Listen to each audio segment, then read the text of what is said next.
Hi மக்களே! Welcome to my channel. இன்றைக்கி நான் காலையில் எழுந்திரிச்சதே லேட்டு தான். ஸோ கொஞ்சம் கிளம்புறப்ப தான் எழுந்திரிச்சேன். ஏன்னா இன்றைக்கி கொஞ்சம் எனக்கு உடம்பு சரியில்ல. காலைல எழுந்திரிக்கும் போதே செம தலைவலி, கோல்டு.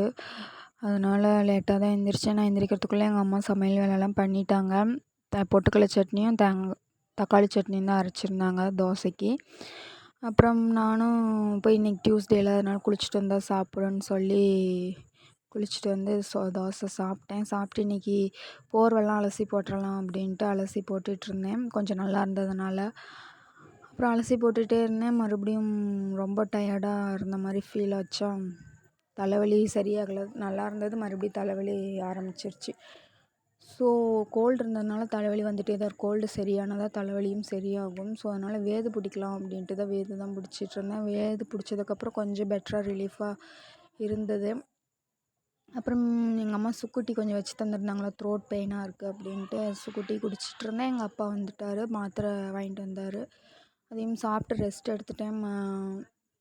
தூங்கி எந்திரிச்சு தான் இன்றைக்கி சாப்பிட்டேன் மதிய சாப்பாடு. நம்ம வீட்டில் இன்றைக்கி என்ன சமையல்னால் முள்ளங்கி சாம்பாரும் மிளகு தக்காளி கீரை பொரியலும் தான். அப்புறம் சாப்பிட்டு மறுபடியும் ரெஸ்ட் எடுத்துகிட்டு தான் இருந்தேன். அப்புறம் திடீர்னு கரண்ட் போயிடுச்சு. என்னடான்னு வெளியே வந்து பார்த்தா காற்று செமையாக அடிச்சிட்டு இருந்தது. மழை வர மாதிரி இருந்தது. இந்த காற்று அடித்து மழையெல்லாம் கலைச்சி விட்ருச்சு. அப்புறம் கொஞ்ச நேரம் வேடிக்கை பார்த்துட்டு இருந்தேன். அவ்வளோதான். வீடியோ பிடிச்சிருந்தா லைக் பண்ணுங்கள். Thank you so much.